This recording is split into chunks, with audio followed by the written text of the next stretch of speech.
Seoul, Reuters. North Korea's state news agency on Saturday called the Inter-Korean summit a turning point for the Korean peninsula, while U.S. President Donald Trump said he would maintain sanctions pressure on Pyongyang ahead of his own unprecedented meeting with Kim Jong-un. North Korean leader Kim Jong-un, inside a vehicle, bids farewell to South Korean President Moon Jae-in as he leaves after a farewell ceremony at the truce village of Panmunjom inside the demilitarized zone separating the two Koreas, South Korea, April 27, 2018. Korea Summit Press Pool via Reuters. The North's KCNA news agency separately released the joint statement North Korean leader Kim Jong-un and South Korean President Moon Jae-in presented on Friday after the first summit in more than a decade between the two Koreas. Kim and Moon had pledged to work for complete denuclearization for the Korean peninsula and agreed on a common goal of a nuclear-free peninsula. At the talks, both sides had a candid and open-hearted exchange of views on the matters of mutual concern, including the issues of improving the North-South relations, ensuring peace on the Korean peninsula, and the denuclearization of the peninsula. KCNA said, reporting that the night wrapped up with a dinner with an amicable atmosphere overflowing with feelings of blood relatives.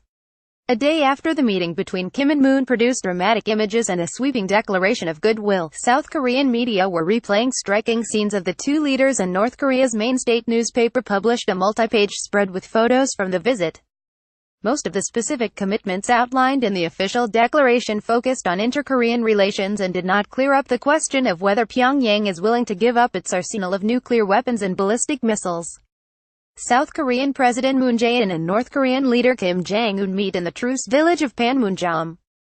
Korea Summit Press Pool via Reuters. In their coverage of the summit, North Korean state media made rare mentions of the denuclearization discussion, but did not go into specifics, instead highlighting the broad themes of peace, prosperity, and Korean unity. The declaration earned guarded but optimistic praise from world leaders, including Trump, who said that only time would tell, but that he did not think Kim was playing. "It's never gone this far. This enthusiasm for them wanting to make a deal. We are going to hopefully make a deal." Still, Trump told reporters he would maintain pressure on North Korea and not repeat the mistakes of past administrations. Slideshow 3 images. Speaking on Saturday at a televised news conference in Sydney, Australian Prime Minister Malcolm Turnbull praised Trump's negotiations on North Korea and said he helped bring the two Korean leaders together.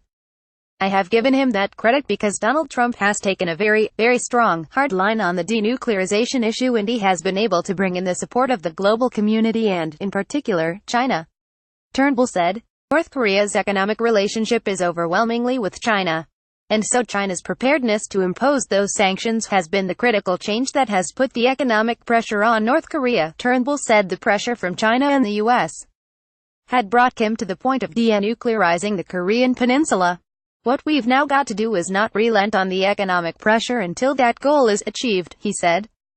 Australia will send a military aircraft to monitor North Korean vessels suspected of transferring illicit goods in defiance of UN sanctions, he said.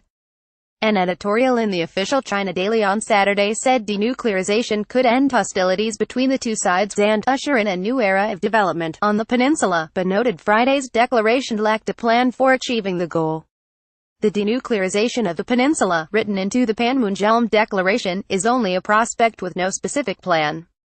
That is because such specifics can be reached only between the U.S. and North Korea, and South Korea has only limited authority to bargain, it said. Reporting by Christine Kim in Seoul, Ben Blanchard in Beijing, and Alison Babbage in Sydney. Editing by Jerry Doyle. Or Standards. The Thomson Reuters Trust Principles.